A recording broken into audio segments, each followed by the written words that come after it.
Luke Harper versus John Cena for our main event of the evening. And actually, you know what? No, before we do that, we got a plug. Hulk Hogan's also going to be on SmackDown, so there's that. Now, anyway, Luke Harper versus John Cena. Let's talk about it.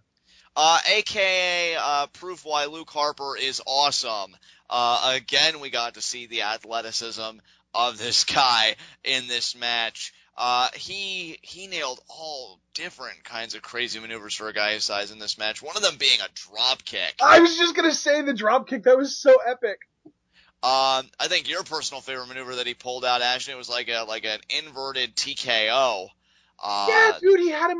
I called it a torture rack neck breaker because he had him up in a torture rack. And like for the TKO, you have him up in a fireman's carry and then you swing him around into like an RKO, like a cutter kind of move. And for this, he had him up in the torture rack and he swung him around into a freaking neck breaker. It looked so cool. yeah, that was beast. He did his typical suicide dive. He got like a modified. Dude, wait a minute. Let's just stop and analyze what you just said. Luke Harper at 6'7", 275 did his, and I'm quoting you, typical suicide dive. Take a minute to realize that you just said that. It's typical for this giant human being to do a suicide dive. How screwed up is that? His athletic prowess is just beyond abnormal.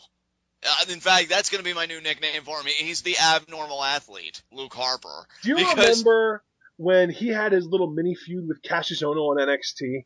yeah, What did I keep on saying about that little feud? It was that Luke Harper is basically a better at everything version of Cassius Ohno because he hit harder, he was more athletic, and he was bigger than Cassius Ohno. Now, I don't think he was a better talker, but from an in-ring standpoint, Luke Harper was better than Ohno at everything. He was faster, stronger, bigger, more athletic, just everything. And to me, Cassius Ohno, aka Chris Hero, is one of the most freakishly athletic big men on the indies. And at 6'5", he is considered to be a big man on the indies. So that in itself is ridiculous. yeah, no, Luke Harper to me, I don't know what his future holds. Right now, it's looking great because he's with the Wyatt family. I'm talking beyond that. I don't know I'm what going to is go out on beyond a that. limb, dude. I'm going to say I can see Luke Harper being a WWE World Champion one day.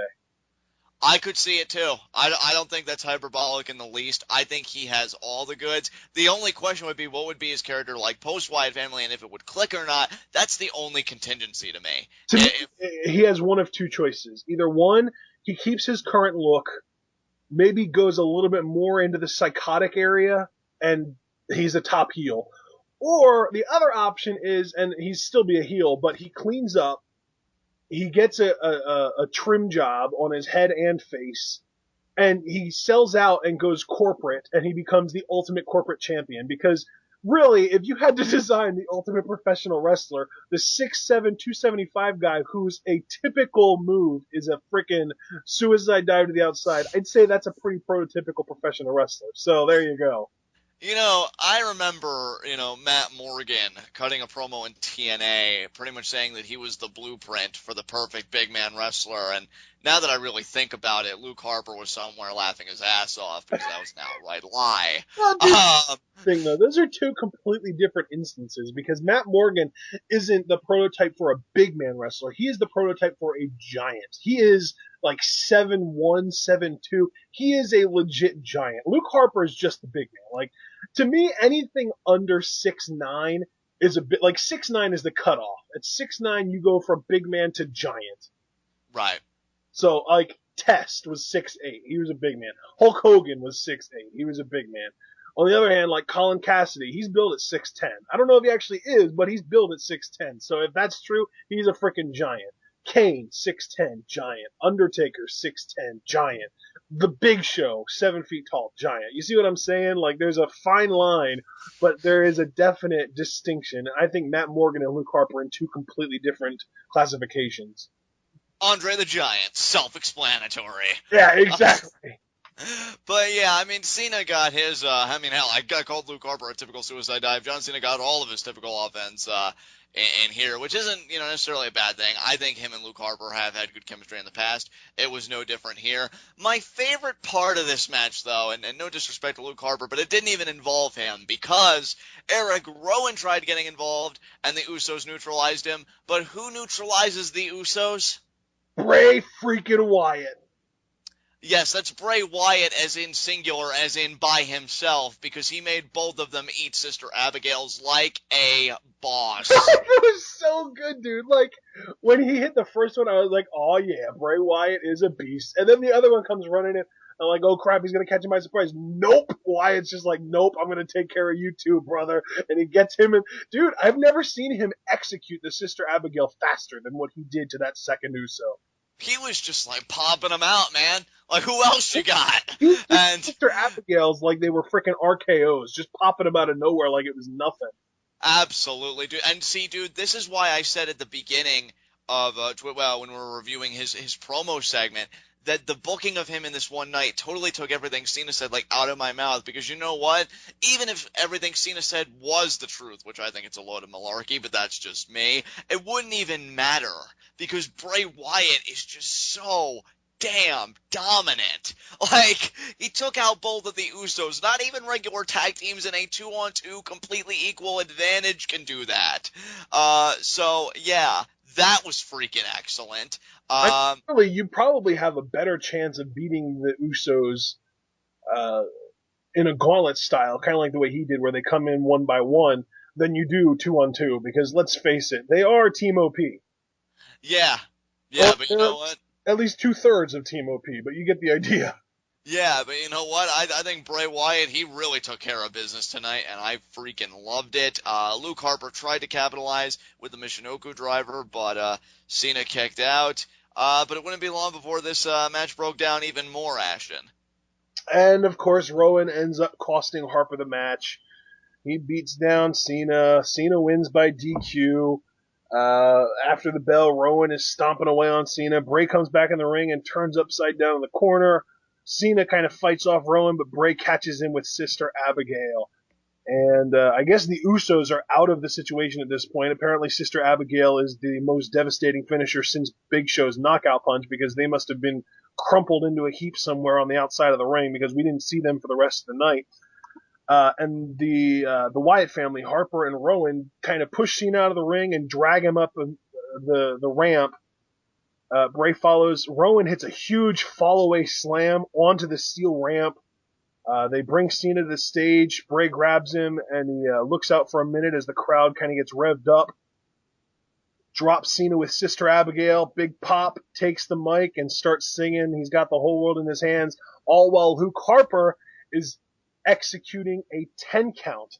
And the really brilliant thing about this is he had a very normal referee's diction from 1 to 8. And then he took a little longer to get to 9. And there must have been 10 seconds between 9 and 10 alone. Because he kind of stood right up. He was looking at the crowd. He was waiting around. Like, I was not even sure he was going to do the 10 because I figured he was just kind of going to let everyone else finish it off for him. But then no, after a solid like 8, 9, 10 seconds, he gets back down and he says 10. And the Raw goes off the air with the Wyatts hovering over Cena on the stage. It was freaking awesome. It was excellent. I completely agree with you, Ashton. I loved the long pause between 9 and 10 because it really allows to sink in, just again, the dominance of Bray Wyatt that he had over John Cena in this particular altercation.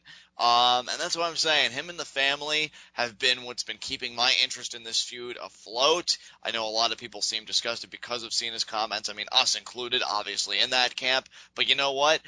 It's moments like this that will never make me really stop believing and really have unwavering faith in Bray Wyatt and the family. I can't wait for him to hand Cena his ass at Payback because those live reactions are going to be legendary. Absolutely. I mean, I hope you're right. I'm not getting my hopes up, but regardless, yeah. Payback is definitely shaping up to be a great show. This show ended very well. I'm done talking about Raw, so let's move on. Yes, our next segment, high spots and low shots. And my low shot Well, I'm gonna be cute here, and I'm gonna say all three members of the Union Jacks. They had a reunion in London, and it just went completely sour. Alexander Rusev destroyed all of them.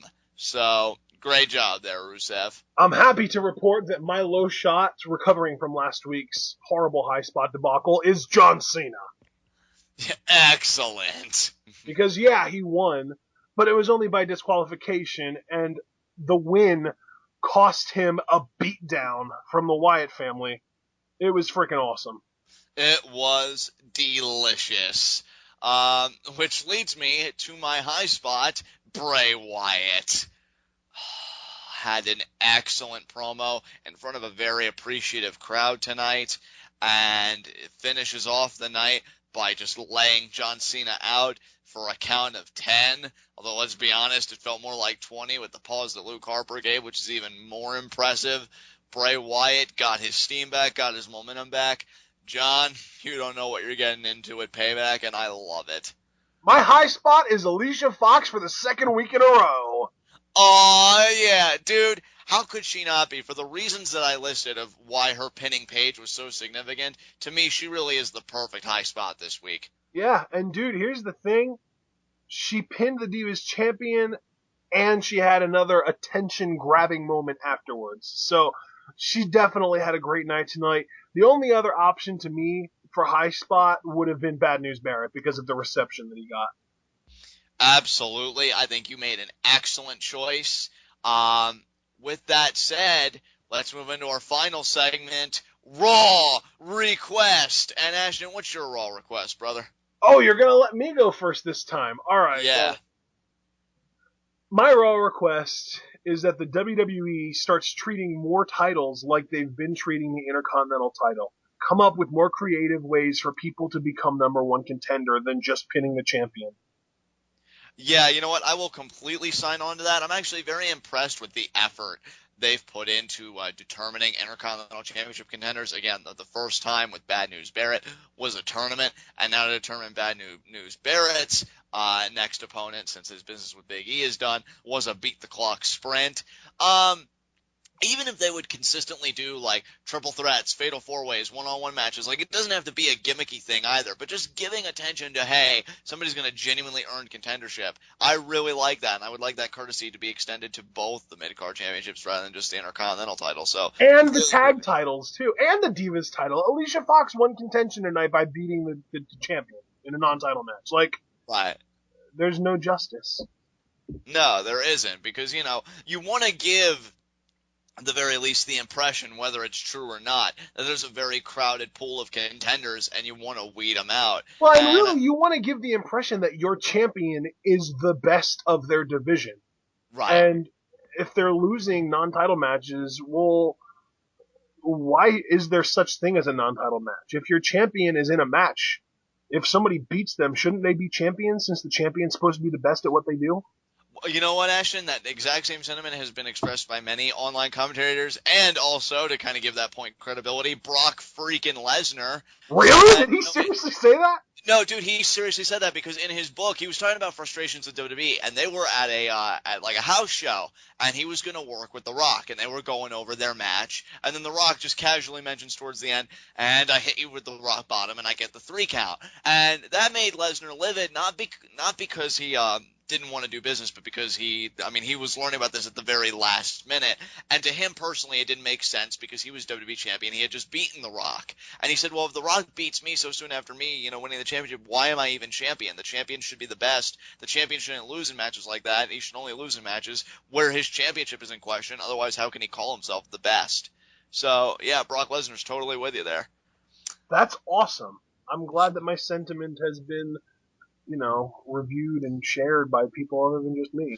Well, and really, I completely agree with you, because even though, look, pro wrestling is not a legitimate sport. It is always first and foremost a business and a form of entertainment. However, with all these guys saying, we train like athletes, we do everything like athletes, and, it is just a great illusion of athletic contests. I think one of the parts of that illusion is like, these guys are the best, which is why we have championships in the first place, to separate classes of guys who are good, but then guys who are great.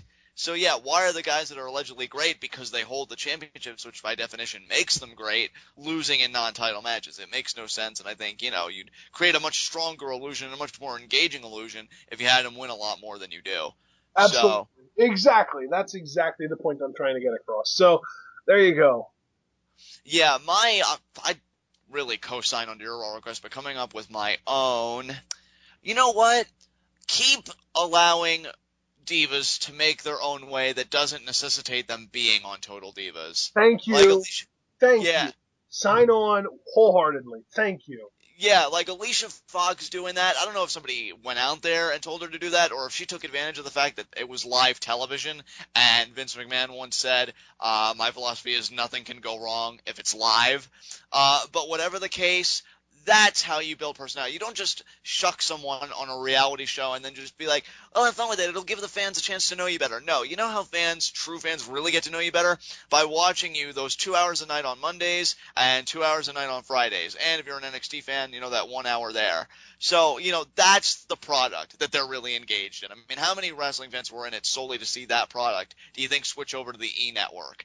Like, I know Rosa Mendez was really happy because she gets to be a part of season 3 of Total Divas, but what would be even more impressive? Actually seeing Rosa Mendez compete and forge her own identity that way, especially because apparently she has been working a lot in the ring lately. So Alicia Fox is proof, yeah, I don't need your reality show to forge an identity. I don't need your reality show to be relevant. And I wish more women would stand up and do the same because we see that the results are very compelling television. So that's my Raw request. There you go. Thank you so much for going there. All right, dude. Raw requests. Everything's done. Close us out. Absolutely, guys. This has been Raw. This has been TwitWow, the best wrestling podcast made for wrestling fans by wrestling fans on the web today. I am John. That's my cohort and commentary, Ashton, and we will see you again for our NXT review, where in the NXT Women's Championship Tournament semifinals, we see the boss, Sasha Banks, going against Natalya. So be sure to Oh. join us for that review, and we will see you again soon. Peace out, guys.